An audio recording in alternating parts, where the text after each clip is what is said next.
അങ്ങനെ വേണ്ട. അപ്പോൾ അതുപോലെ രാവിലെയൊക്കെ എണീറ്റ് എൻ്റെ ജോലിയെല്ലാം കഴിഞ്ഞിട്ട് ഞാൻ അടുക്കളയിൽ നിന്ന് പോയി. എന്നിട്ട് പിന്നെ എടുത്ത വീഡിയോ ആണ്. അപ്പോൾ എല്ലാം ചെയ്ത് ഞാൻ വെച്ചിട്ടുണ്ട്. മോൾക്ക് കൊണ്ടുകൊണ്ട് എല്ലാം ചെയ്ത് വെച്ചിട്ടുണ്ട്. ഇന്ന് മോൾക്ക് കൊടുത്തു വിടുന്നത് ചോറുണ്ട്, പിന്നെ നമ്മൾ തേങ്ങയൊക്കെ അരച്ചിട്ട് നമ്മൾ വെറും പുളി പോലെ വെക്കുമല്ലേ, എന്ന് രസമാക്കണ്ടെന്ന് കരുതിയിട്ട് പിന്നെ ഞാൻ തൈര് ഇരിപ്പൂലായിരുന്നു, അതുകൊണ്ട് ഞാൻ വെറും പുളിയാക്കി. പിന്നെ എന്നുമുള്ള ഐറ്റം തന്നെ നമ്മളെ മുട്ട വറുത്തത്, അത് ഞാൻ പാത്രത്തിൽ തന്നെ ഇട്ട് വെച്ചിട്ടുണ്ട്. ഇനി അത് പിച്ചിടണം, ചോറിടുമ്പം പിച്ചി ചോറ്റിലോട്ട് വെക്കാമെന്ന് കരുതി. പിന്നെ ഒരു 2 ഉരുളക്കിഴങ്ങ് എടുത്തിട്ട് വിഴുക്ക് പോലെ പച്ചമുളകും കൊച്ചുള്ളിയൊക്കെ ചതച്ചിട്ട് മഞ്ഞപ്പൊടിയും കുരുമുളക് പൊടിയൊക്കെ ഇട്ടിട്ട് ഒന്ന് വറുത്ത് വിഴുക്ക് പോലെ ആക്കിയെടുത്തിട്ടുണ്ട്. പിന്നെ ജസ്റ്റ് അടുക്കളയിൽ പാത്രങ്ങളൊക്കെ ഒന്ന് കഴുകി വെച്ചിട്ടുണ്ട്, വൃത്തിയാക്കിയിട്ടില്ല, അവൾ പോയിട്ട് ചെയ്യാമെന്ന് കരുതി.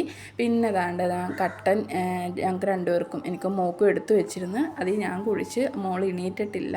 ഞാൻ മറ്റേ നേരത്തെ എണീക്കുന്ന ഇന്നെന്തോ താമസിച്ച് ആൾ കിടക്കുന്നുണ്ട്. ഞാൻ വിചാരിച്ചു 7 മണി ആവട്ടെന്ന് പറഞ്ഞ് ഞാനും വിളിച്ചില്ല. പിന്നീട് അമ്മ വന്നിട്ടുണ്ടായിരുന്നു, അപ്പോൾ കുറച്ച് സാധനം അവിടെ നിന്ന് കൊണ്ടുവന്നിട്ടുണ്ടായിരുന്നു. അതെല്ലാം ഇങ്ങനെ അടുക്കളയിൽ ഇങ്ങനെ കിടക്കുമോ, ഞാൻ വെച്ചാൽ മോള് പോയിട്ട് അതൊക്കെ വൃത്തിയാക്കി വെക്കാമെന്ന് കരുതി. പിന്നെ മോളെ കുളിപ്പിച്ച് അവൾക്ക് ആഹാരമൊക്കെ കൊടുത്ത് അവളുടെ കാര്യങ്ങളെല്ലാം സെറ്റാക്കി, ചോറും പാത്രമൊക്കെ റെഡിയാക്കി, വെള്ളമൊക്കെ ബാഗിൽ എടുത്ത് വെച്ച് സെറ്റായി. ഇനി അവളെ കൊണ്ടാക്കിയാൽ മതി. അവളെ കൊണ്ടാക്കാനായിട്ട് പിന്നെ ഒരു 8-8:30 ആകുമ്പോൾ അവളെ ബസ്, 8:30 അല്ല 8:15 വരുന്നത്. ചിലപ്പോൾ 8:30 ആകും, പക്ഷേ ഞങ്ങളൊരു 8-7 ആകുമ്പോഴത്തേക്ക് താഴോട്ട് ഇറങ്ങിക്കും. ചിലപ്പോൾ ബസ് നേരത്തെ വന്നാലോ എന്നും കരുതിയിട്ട്. ബസ് പോയി കഴിഞ്ഞാൽ പിന്നെ നമ്മൾ വേറെ പ്രൈവറ്റ് ബസ്സിൽ കൊണ്ടാക്കേണ്ടി വരും. അങ്ങനെ പിന്നെ ഞങ്ങൾ താഴോട്ട് ഇറങ്ങിയപ്പം ഇതിനകത്ത് ശരിക്കും മുല്ലപ്പൂ പിടിക്കുന്ന ഇവിടെ ഉള്ളതാ, പക്ഷേ ഇപ്രാവശ്യം ഭയങ്കര കുറവാണ് പൂ, ഭയങ്കര കുറവാണ്. മറ്റേത് നല്ല വെട്ടിയൊക്കെ ഇടുമ്പം ഇല കാണാത്ത രീതിയിൽ പൂക്കളുണ്ടാവാറുണ്ടായിരുന്നു. അങ്ങനെ പിന്നീട് അതൊക്കെ നോക്കിയിട്ട് അതിൽ നിന്ന് ചിലപ്പം ഞങ്ങൾ 1-2 പൂവൊക്കെ പിച്ചി അവളുടെ തലയിൽ വെക്കാറുണ്ട്. അപ്പോൾ ഇന്ന് അവൾക്ക് പൂ ഉണ്ടായിരുന്നു, അവളെ അമ്മാമ്മ അവൾക്ക് പൂ മേടിച്ചുകൊണ്ട് കൊടുത്തായിരുന്നു. അപ്പോൾ തലയിൽ പൂവൊക്കെ വെച്ചിട്ട് സുന്ദരി എന്ന് ഒരുങ്ങിപ്പോയത്. അങ്ങനെ ഞങ്ങൾ ബസ് ഇവിടെ ഇങ്ങനെ കാത്ത് നിൽക്കും. അപ്പുറത്തെ സൈഡിലാണ് ബസ് വരുന്നത്. ബസ് വരുമ്പോഴത്തേക്കും ഞങ്ങൾ ക്രോസ് ചെയ്ത് അപ്പുറത്തോട്ട് ഇറങ്ങുക ചെയ്യുന്നത്. അപ്പോൾ ഒരു കേക്ക് തിന്നിട്ടുണ്ടായിരുന്നു, അപ്പോൾ വെള്ളം കുടിച്ച് അതൊക്കെ ഇറക്കി സെറ്റാക്കി ബസ് വരുന്നതിന് മുമ്പ്. പിന്നെ അവളെ വിട്ടിട്ട് ഞാൻ തിരിച്ച് പോവുകയാണ്, വീട്ടിലോട്ട് പോകുന്നു.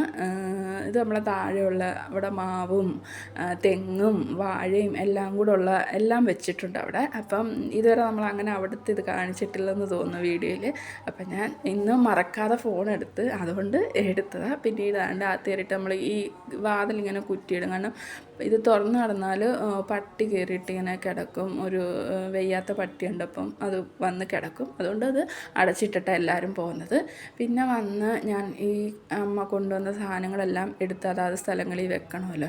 അപ്പോൾ അത് കവറിൽ സ്നാക്സാണ്. പിന്നെ നമ്മളെ നൂഡിൽസും കാര്യങ്ങളും, സോപ്പ്, പയർ, തേയില, എണ്ണ, ഇത്രയും കാര്യങ്ങളുണ്ടായിരുന്നു. അങ്ങനെ അതൊക്കെ അതാത് സ്ഥാനങ്ങളിലേക്ക് എടുത്ത് വെച്ചതിന് ശേഷം അടുക്കള വൃത്തിയാക്കണം. നമുക്ക് ആകം തൂത്ത് തുടച്ചിടണം, എന്നിട്ട് നമുക്ക് കടയിൽ പോകണം. അതുകൊണ്ട് എല്ലാം പെട്ടെന്ന് ചെയ്യാമെന്ന് കരുതിയിട്ട് പെട്ടെന്ന് ഞാൻ അടുക്കള ആദ്യം വൃത്തിയാക്കി, എന്നിട്ട് പെരയൊക്കെ തൂത്ത് അവിടെ എല്ലാം തുടച്ച്. അപ്പം ഉണങ്ങാൻ ഇത്തിരി പാടായിരിക്കും, കാരണം വെയിലില്ല. ഇങ്ങനെ ഇന്നലെയൊക്കെ മഴയായിരുന്നു, ഇന്നും ഇങ്ങനെ മഴ പെയ്യുന്നില്ലെങ്കിലും തണുത്ത് കിടക്കുവാണ്. അപ്പം ഉണങ്ങി വരാൻ പാടാണ്. പിന്നെ നമ്മൾ നോക്കി നടന്നില്ലെങ്കിൽ സ്ലിപ്പ് ആവുകയും ചെയ്യും. വെള്ളം കിടക്കുമ്പോൾ തുടച്ചിട്ടേക്കുവാണെങ്കിലും വെള്ളം നനവിൻ്റെ ഒരു ഇതുണ്ടെങ്കിൽ പെട്ടെന്ന് സ്ലിപ്പാവും. പിന്നെ ഈ ടൈലിൽ വെള്ളം കിടന്നാൽ നമുക്ക് അറിയാനും പറ്റത്തില്ല.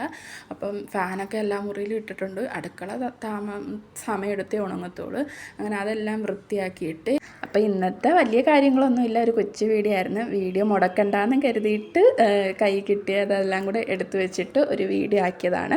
നമുക്ക് നല്ല വീഡിയോ ഒക്കെ ആയിട്ട് വരാം. അപ്പോൾ ഇനി ഞങ്ങൾക്ക് കടയിലൊക്കെ പോകണം. അപ്പോൾ ചേച്ചി ബാങ്കിലോട്ട് പോയിട്ടുണ്ട്. അപ്പം ഞാൻ ഒരുങ്ങി നിൽക്കാൻ പറഞ്ഞു. അപ്പം ഞാൻ എൻ്റെ ജോലിയെല്ലാം കഴിഞ്ഞിട്ടുണ്ട്. അപ്പോൾ ഇനി ഒരുങ്ങി ചേച്ചിയെ വെയിറ്റ് ചെയ്യാമെന്ന് കരുതി. അപ്പോൾ നമ്മുടെ ചാനൽ കണ്ട് ഇഷ്ടപ്പെട്ടിട്ടുണ്ടെങ്കിൽ ഒന്ന് സബ്സ്ക്രൈബ് ചെയ്ത് സപ്പോർട്ട് ചെയ്യണേ. ടാറ്റാ.